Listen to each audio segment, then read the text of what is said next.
Some Arkansas dairy farmers have a new marketing arrangement after the Arkansas Dairy Cooperative voted to dissolve. The landscape and dynamics of Arkansas dairy farming continue to change. There were once more than 1,500 dairy farms in the state and a number of milk processing plants. Today, there are fewer than 80 dairies, just one processor, and now just one cooperative. In June, the Arkansas Dairy Cooperative Association voted to shut down, leaving only the Dairy Farmers of America to market and deliver milk for Arkansas farmers.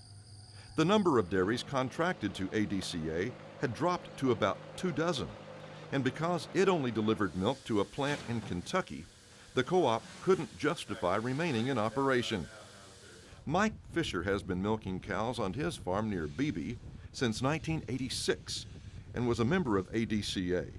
Though he hated to see it dissolve, he understands why it had to and the benefits of joining DFA. They contacted all of the dairymen in the state that were members of ADCA individually, and were very cordial and very gracious. And we, everyone got offered a contract, and as far as I know, everyone took it. So right now, hopefully we hadn't got our first check, but we should get, more money per hundredweight than what we haven't done in the past. Highland Dairy, with plants in Little Rock, Fort Smith, and Fayetteville, is the state's only milk processor. A decision made by DFA's Arkansas members a few years ago is one that benefits them and Arkansas consumers.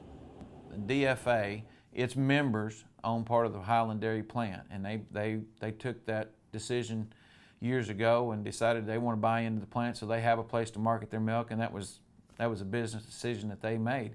And so DFA owns part of the plant, members own part of the plant, I should say, and they get to market their milk here locally. So our Arkansans are actually going to be drinking locally produced milk, which is a great thing. DFA has more than 13,000 member dairies in 48 states.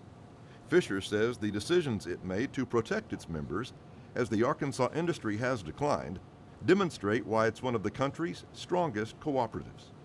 And I'll have to say DFA probably had a little more foresight in handling the drop in the production that we had in the state, because they maintained their ownership in the processing plants, and they've always got a home. And from what I understand, all the milk that goes into those plants right now are all DFA member milk, so they've done a good job.